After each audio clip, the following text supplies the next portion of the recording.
Please pardon me for the unclear syntax earlier. Don't worry, you'll get a chance to do flowers as well. I just didn't want to leave the kids out. Wonderful, wonderful. Even the goofs sometimes in worship just make it all that more delightful, in my humble opinion. So today we're celebrating Flower Communion. Who has experienced flower, who has not? Whose first Flower Communion is this? Great, wonderful, welcome. So yes, it's this funky Unitarian thing that's been going on for, I think, 102 years now. So it's a tradition.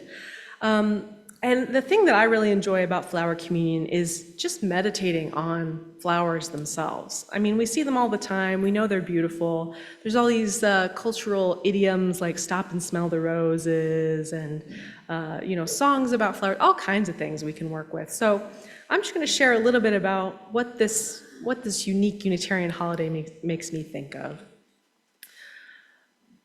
Some of you may have heard this or read an article about this, but I mean, once upon a time, there weren't any flowers.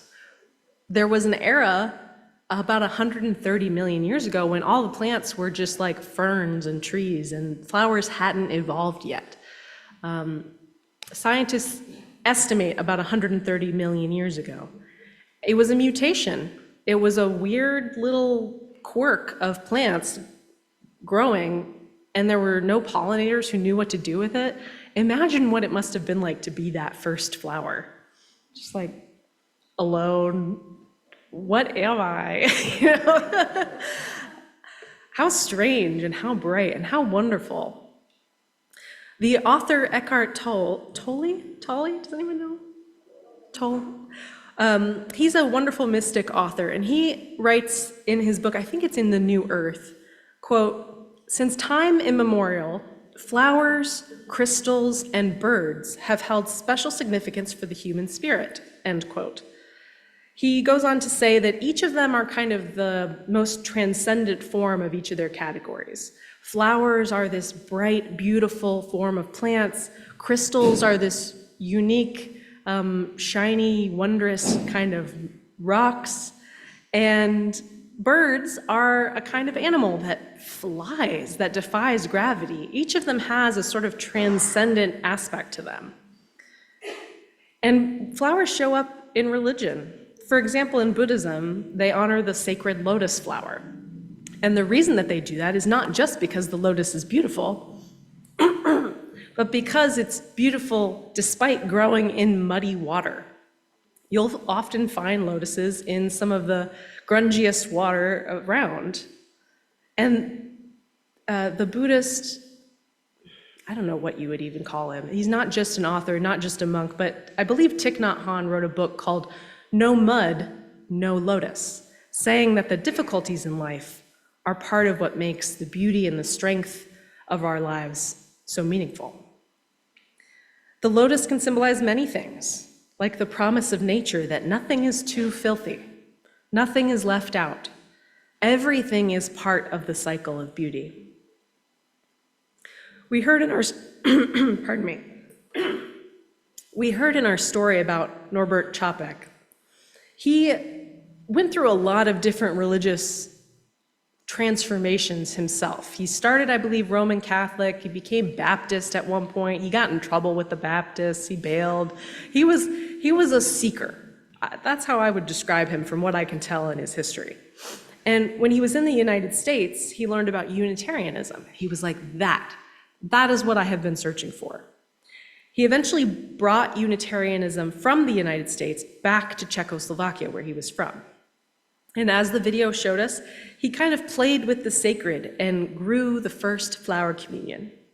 He invited us to celebrate the miracle of friendship amid difference, community amid crisis. His wife, Maya, brought the ritual back to the United States, and we would not have it without both of them. Although Norbert is usually the one gets talked about. Funny how that works.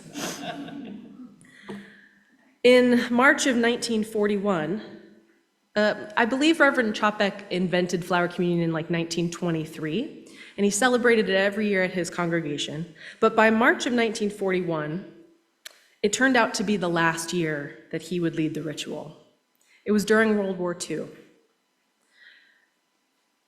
The minister had reason to believe there might be both Jews and Nazis in his pews.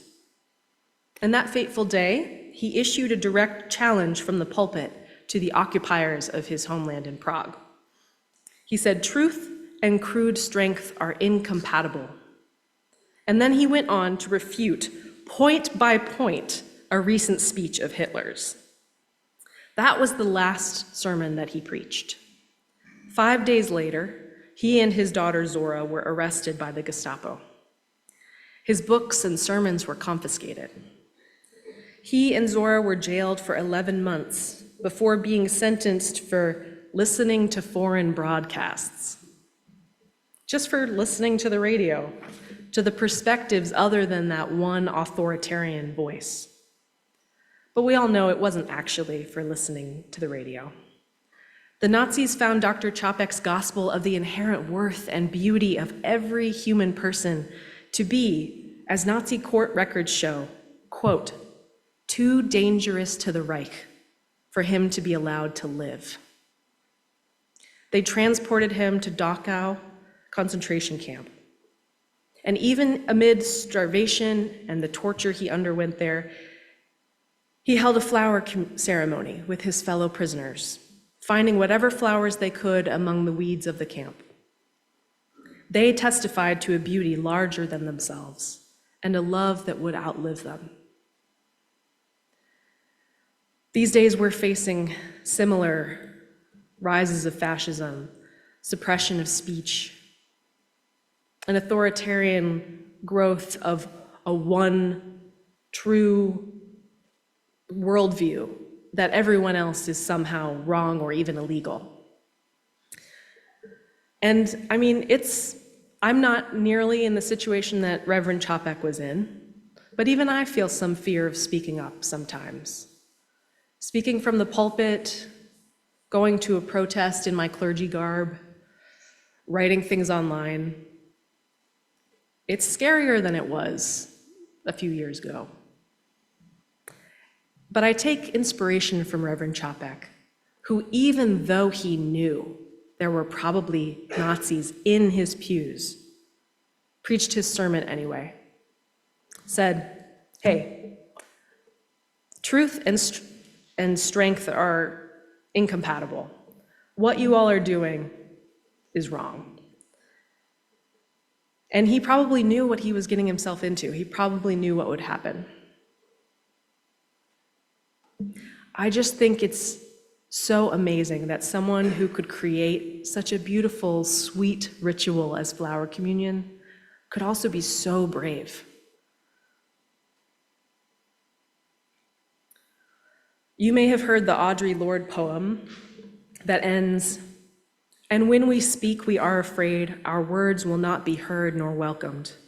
But when we are silent, we are still afraid.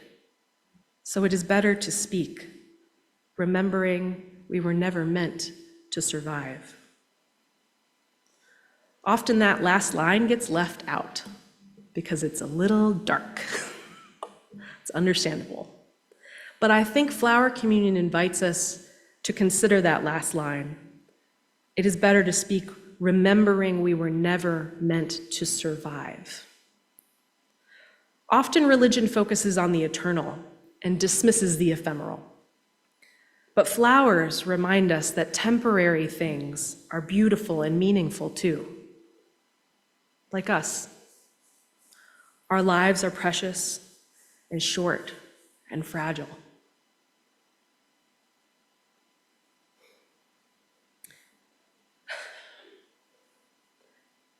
We can be crushed, like the petals of a blossom. And yet there is bravery in blooming anyway, in resisting gravity the way flowers do, in resisting tyranny, the way the lotus defies the mud. Perhaps that is exactly what makes life so beautiful. We were never meant to survive forever. We are not eternal. So what, the poet Mary Oliver asks, will you do with your one wild and precious life?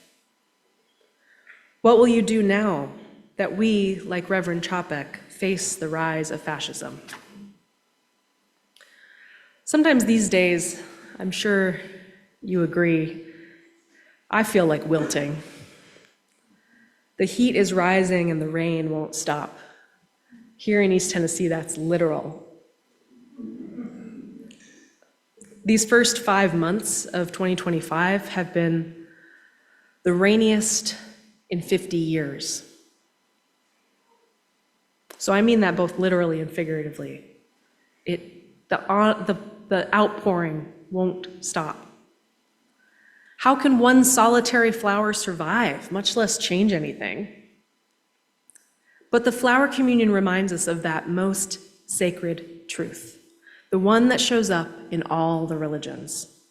We are not alone. We are unique and precious and distinct. Each individual matters. Each person is a universe, a chance to change the world. And we are connected, whether we like it or not. Even when we forget, even when we are in our darkest night of the soul, we are connected. Our feet on the ground, our breath in the air, our minds tangled together in the past and many possible futures.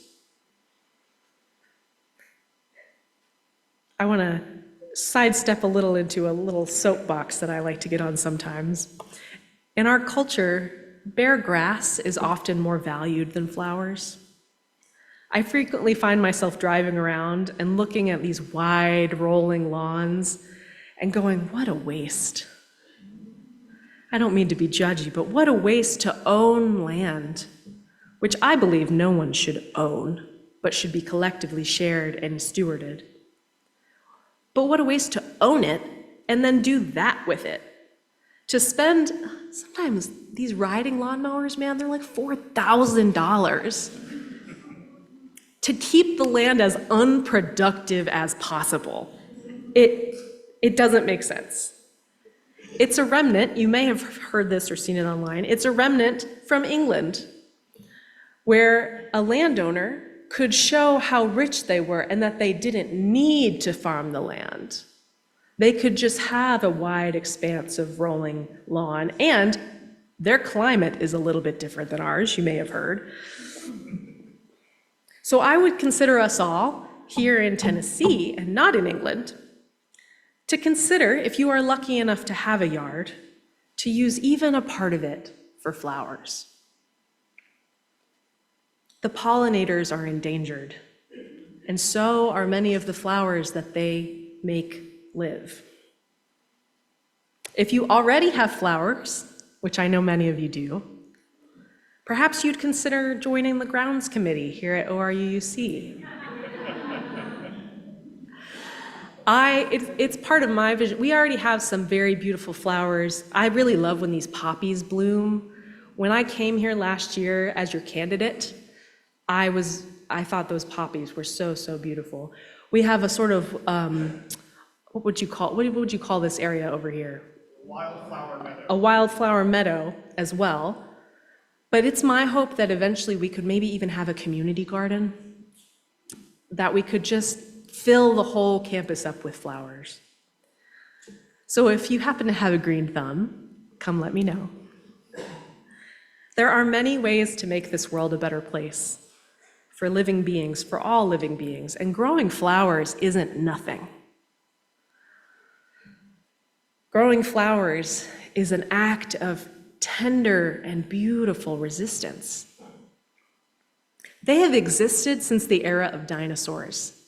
They survived the dinosaur extinction. Dinosaurs didn't make it, but the flowers did, right? These are tenacious and adaptive little plants. They're fleeting and yet so, so miraculous. They show us that survival is possible through partnership. The flowers can't move around. They can't get what they need just by going to it. They have to partner with the hummingbirds and the bees, with the humans, and even the wind. without a brain like ours, still they have figured out a way to get other creatures what they need, get the bees the pollen, give some humans some beauty, just so that they can keep going. What a wonderful lesson. How can I get what I need? By giving what you need. Let us take inspiration from this amazing, varied, tenacious little variety of plants. So as we continue in our flower communion ritual, I invite you to turn your attention to these actual flowers in front of you. They carry scent as well as symbolism. If you can see the flower that you brought or one that you touched earlier, I invite you to focus on it, in your vision or in your mind. It's nestled there among its siblings and cousins, descendant of the very first flower that ever bloomed 130 million years ago. Now you can expand your focus to the entire group of bouquets here.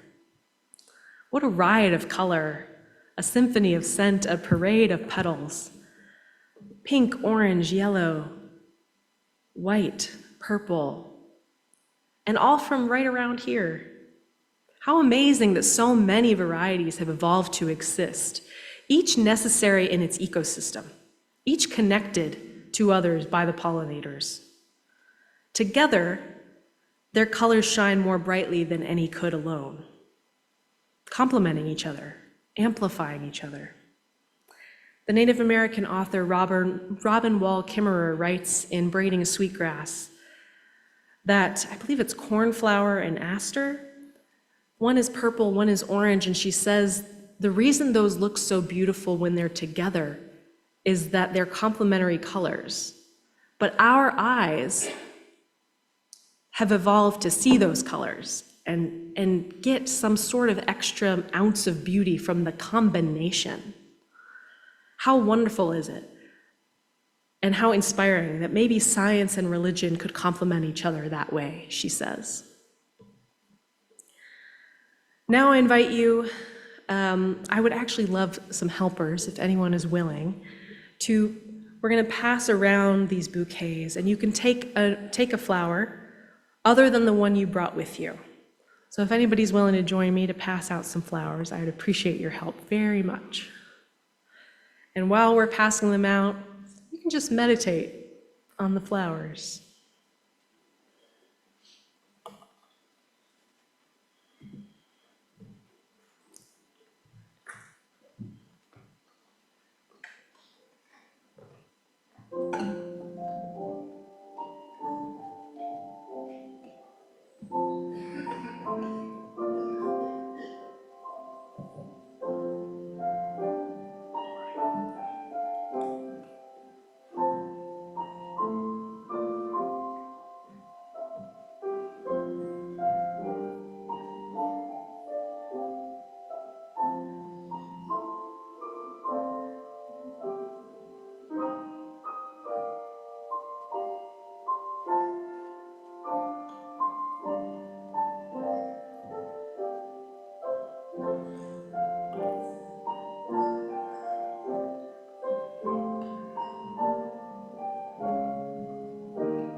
Another thing I really like about our flower communion ritual is that it has that movement, right? We bring the flowers in, we bless them as they're gathered, and then we share them again.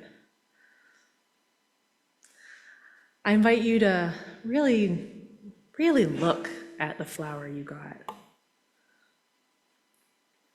Are there multiple blossoms on a stem? Notice the color, the delicate petals, maybe the smell. If you're allergic to flowers, I'm sorry. And those of you at home, we're sending you the beauty of symbolic flowers and hope that the next time you see some in person, you have a little flower communion all to yourself.